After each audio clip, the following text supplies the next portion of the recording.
ready to go? Is it recording? Yep, we're good. Okay, Brent, your turn. So, tell me how the flyover was for you. You What know, did you see? What was it like? what did I see? Well, I was there was a total of 5 of us today flying over, and I was lucky to be in the 4th airplane leading the second group. So there's a first group of 3, and then a group of 2. So unlike Peter over here to my right, who didn't see anything but blue sky, I got to take a peek every once in a while down at the crowd, and it was incredible. There was a full house for sure, a sea of red.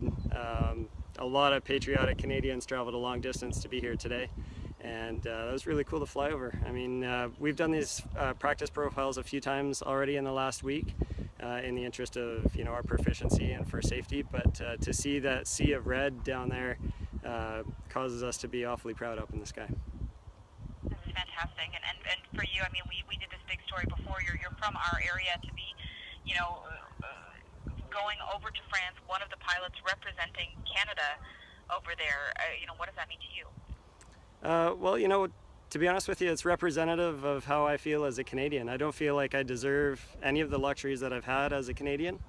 I feel like I was born under a lucky star, the fact that I was born in Ontario, and that's how it's been for me with this group as well. I certainly didn't earn my position here. I've been a late addition courtesy of the Royal Canadian Air Force, and awfully grateful to be here, and I can't say enough about my experience working with these guys.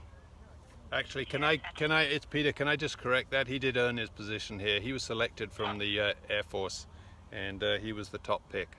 So we're very happy to have him and his experience.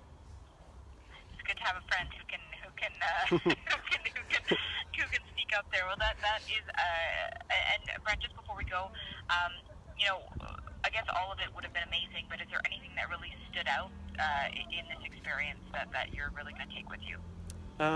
Yeah, that's a great question. The thing that stands out for me the most is the cost that our freedom has come at.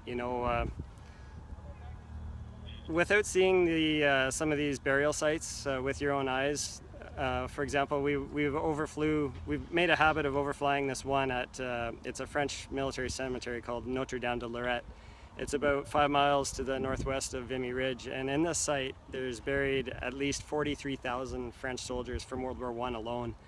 And until you see that number of headstones laid out row by row, it's absolutely mind-boggling. And that's one cemetery of one nation that fought for our freedom, and so for me, it's just been a matter of perspective. And I mean, I've always known that we had it good in Canada, but you don't really understand at what cost or how many kids grew up without their dads in order for us to live this great lifestyle that we have. So for me, it's been about perspective in so many ways. I've had the chance to fly these old 100-year-old design airplanes compared to a modern airplane like the F-18. That's a crazy perspective to wrap your mind around. The perspective of seeing the battlefields with your eyes. It's stuff you can't read in a book, and I'm just so grateful for having had the chance to come over here and see it. So well said. I'll get you to stop recording just so we can